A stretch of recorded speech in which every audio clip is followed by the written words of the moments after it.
সালামু আলাইকুম। আমি নিজে অনেকটা অসুস্থ, তারপরেও এই খবরটা আসলে না করে পারলাম না।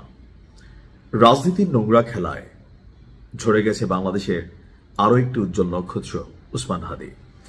দেখেন, হাদিকে অনেকেই অপছন্দ করেন, কিন্তু হাদির মতন ব্যক্তিত্ব আপনি যদি দেখেন, মানে কোনো দলকে স্পেশালি রিকগনাইজ করা অথবা কোনো দলের পক্ষ হয়ে দাবেদারি করা, এটা তার রক্তের মধ্যে ছিল না।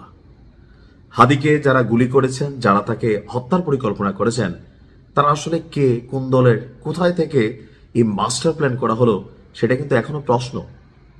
এটার জট কিন্তু এখনো খোলেনি।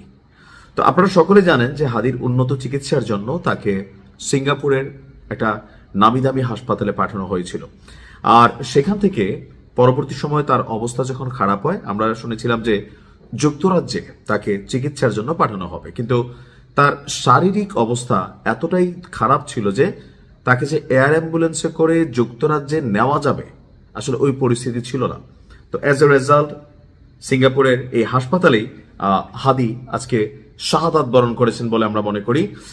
মারা যাননি, তার শহীদ মৃত্যু হয়েছে। আপনার জেনারেল হাসপাতালে চিকিৎসাধীন অবস্থায় হাদির মৃত্যু হয়েছে। আর বিষয়টি ইতিমধ্যে সোশ্যাল মিডিয়াতে জানছেন যে নিউরো সার্জিক্যাল টিম যারা তার চিকিৎসা করছিল, তারা তার মৃত্যুর বিষয়টি জানিয়েছে। এখন এই খবরে অনেকেই হয়তো খুশি, আবার অনেকেই দুঃখ ভারাক্রান্ত। দেখেন, কারা খুশি আসলে? এখন অনেকে আছেন যারা রাজনীতিতে আওয়ামী লীগের রাজনীতি করেন, তাদের অনেকে আজকে খুশি প্রকাশ করছেন, কিন্তু হাদি কিন্তু শুধুমাত্র আওয়ামী লীগের বিপরীতে কথা বলে নাই। আপনি দেখেন হাদির বক্তব্য প্রত্যেকটা রাজনৈতিক দলের যারা করাপ্টেড অথবা দুর্নীতিবাজ অথবা রাজনীতিকে ফ্যাসিজমের একটা রূপ দেওয়ার পরিকল্পনা করে বা যাদের মধ্যে এই বিষয়গুলো আছে, তাদের প্রত্যেককে নিয়ে উসমান হাদি কথা বলেছেন। ক্ষণজন্মা এই ছেলেটাকে আমি জানি না বাংলাদেশ কতদিন মনে রাখবে। ইতিহাসের গহ্বরে হাদিরা হারিয়ে যাবে, নোংরা রাজনীতির জয় হবে। ক্ষমতায় যাওয়ার পর প্রত্যেকেই ভুলে যাবে।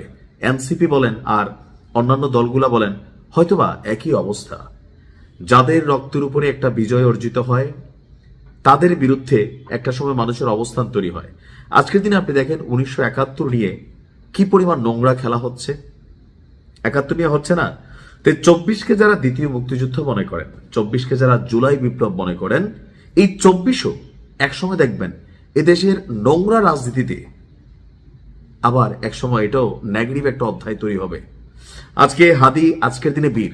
1971 সালে মুক্তিযোদ্ধারা বীর ছিল, কিন্তু আজকে অনেক রাজনৈতিক দল, অনেক সোশ্যাল মিডিয়া ক্যারেক্টার সেই মুক্তিযোদ্ধাদের নিয়ে স্বাধীন বাংলাদেশে অশ্লীল কটূক্তি বাক্য ব্যবহার করছেন, দেশের স্বাধীনতার বিপরীতে কথা বলছেন, কিন্তু সরকার নীরব এক অদৃশ্য কারণে।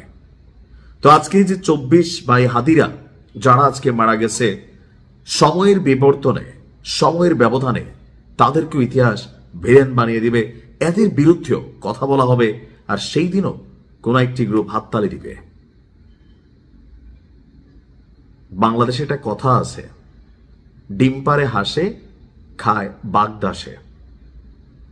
এই জুলাই অভ্যুত্থানের ফায়দা কতজন নেতা পেয়েছেন, জাতি কি পেয়েছে?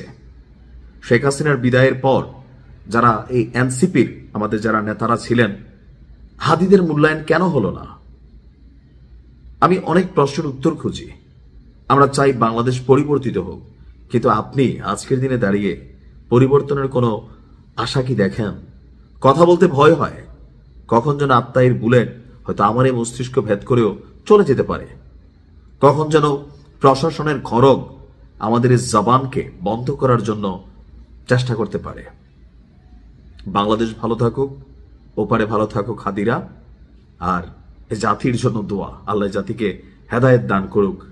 রাজনীতির এই নোংরা খেলায় আর যেন কোনো হাদির জীবন না যায়, এটা যদি মেকশিওর করতে না পারে এই বাংলাদেশ, তাহলে কিসের নতুন বাংলাদেশ? হাদির জন্য অন্তর থেকে দোয়া, আল্লাহ তার সারা জীবনের যত জ্ঞাত অজ্ঞাত গুনাহ আছে ক্ষমা করে তাকে জান্নাতুল ফেরদাউসের সর্বোচ্চ মোকাম দান করুক। আসসালামু আলাইকুম।